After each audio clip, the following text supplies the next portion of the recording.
You were not created as a monster. You did not arrive inside the body with a plan to destroy organs, escape the immune system, and build a cellular empire. In the beginning, you were completely ordinary, one tiny cell among billions, quietly performing your assigned job inside a healthy piece of tissue. Life was simple because every cell followed the same rules. Divide only when the body needs replacements, stop growing when there is no more space, and repair your DNA whenever something goes wrong. Most importantly, if the damage becomes too serious to repair, activate the self-destruct program and remove yourself before you become a danger. For years, you obeyed. Then, during an ordinary cell division, your DNA was copied incorrectly. It was a tiny error, almost too small to matter, and your repair machinery should have corrected it within moments. Usually, that is exactly what happens, but this time, the mistake remained hidden inside your genetic instructions. Nothing dramatic followed. You did not immediately transform into cancer, grow teeth, or start laughing like a villain. You continued working beside your neighbors as though nothing had changed. Later, another copying mistake appeared, then another. Many of these changes were harmless, but eventually one affected the system controlling when you were allowed to divide. It was as though someone had damaged the brakes of a car while leaving the accelerator pressed down. One day, the surrounding tissue sent out a clear message. The area was full, enough new cells had been produced, and everyone needed to stop dividing. Your neighbors obeyed immediately. You did not. Instead, you created another copy of yourself. That copy inherited your damaged instructions and divided again, producing more cells that also ignored the body's command to stop. Before long, what had begun as one disobedient cell had become a small crowd pushing against the organized tissue around it. The healthy cells were not pleased. They had spent their entire lives fitting neatly into position, exchanging signals and cooperating to keep the organ working. Now your descendants were forcing them aside, stealing their space and using nutrients meant for everyone. Even worse, each new division created another opportunity for DNA errors to appear. Some of your descendants developed useless mutations and died, while others gained abilities that made them faster, stronger, or more difficult for the body to control. The best survivors continued reproducing, slowly turning your little rebellion into something far more dangerous. Then the body activated its emergency system. Inside you, a warning appeared. Severe DNA damage had been detected, and the self-destruct process needed to begin. This process, called apoptosis, allows damaged cells to dismantle themselves safely so they cannot threaten the surrounding tissue. A healthy cell would have obeyed, but one of your mutations had damaged that system too. The order arrived, the warning lights flashed, and nothing happened. You should have died. You kept dividing. As your growing colony expanded, it formed a small mass inside the tissue.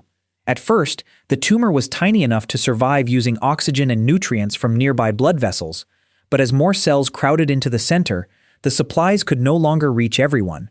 The cells in the middle began suffocating. Some died from the lack of oxygen, while others sent desperate chemical messages demanding more resources.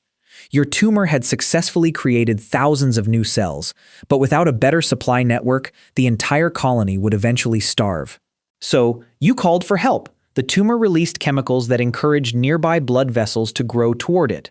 Slowly, new branches formed and pushed into the mass, bringing fresh oxygen, glucose, and nutrients directly to your descendants. You had created room service. The new vessels were imperfect and poorly organized, but they supplied enough resources to keep the tumor growing. With every passing week, more healthy tissue was compressed, invaded, or destroyed, making it increasingly difficult for the organ to perform its normal function. Unfortunately for you, rapid growth attracted attention. An immune cell entered the area and began inspecting the tissue like a security officer checking identification. It moved from one normal cell to another until it reached the edge of the tumor and noticed that something looked wrong. You froze. The immune system is capable of recognizing abnormal cells by examining the unusual molecules displayed on their surfaces. If the immune cell identified you as dangerous, it could attack and recruit additional defenders to destroy the tumor before it became established. However, some of your descendants had developed ways to hide. They reduced the abnormal signals on their surfaces, released chemicals that weakened nearby immune cells, and displayed misleading messages that told the body's defenders not to attack. The immune cell hesitated. For a moment, your entire existence depended on what it decided to do next. Then, confused by the signals surrounding the tumor, it moved away. You had escaped again. By now, surviving in one location was no longer enough. Some cells near the edge of the tumor began producing substances that broke down the material, separating them from the surrounding tissue. One especially aggressive descendant squeezed away from the main colony, crawled between healthy cells, and reached the wall of a nearby blood vessel. The bloodstream offered a possible route to every part of the body, but entering it was extremely dangerous. Blood moved with enough force to damage fragile tumor cells. Immune defenders patrolled the circulation, and narrow vessels could trap or crush anything too large to pass. Most cells that attempted the journey would die. One survived. It forced its way through the vessel wall and was immediately swept into the circulation, tumbling past red blood cells as it traveled far from the tumor where it had begun. Eventually, it became trapped in a tiny blood vessel inside another organ. The environment there was unfamiliar. The surrounding cells produced different signals, the available nutrients had changed, and nothing worked exactly as it had in the original tissue. Most traveling cancer cells fail because they cannot adapt to these new conditions, but this one managed to survive.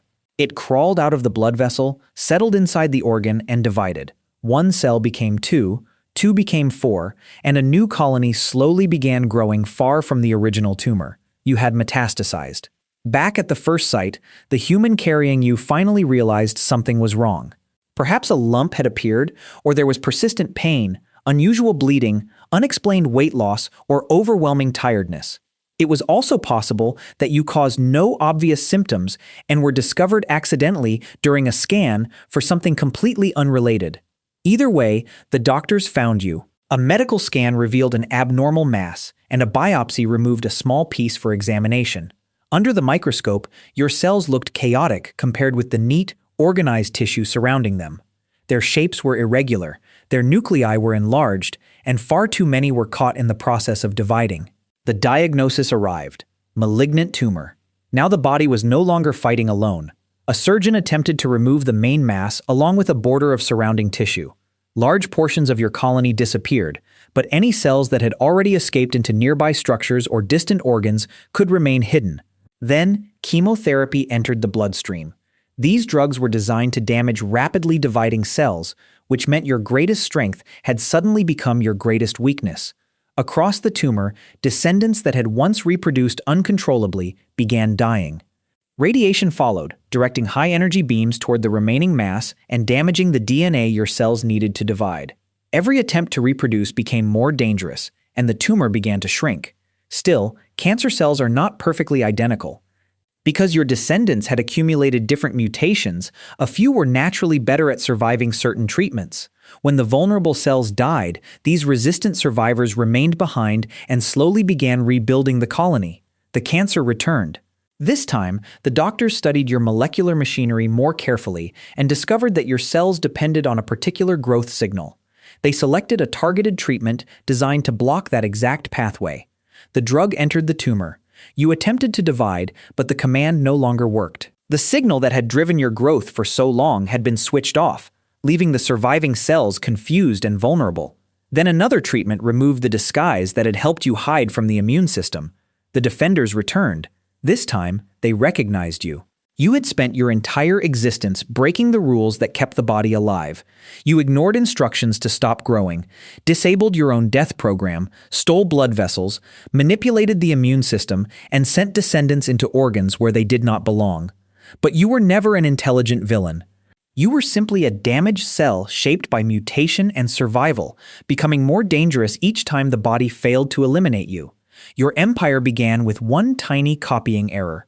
And now, surrounded by treatment and immune cells, you finally received the instruction you had avoided from the beginning: stop dividing.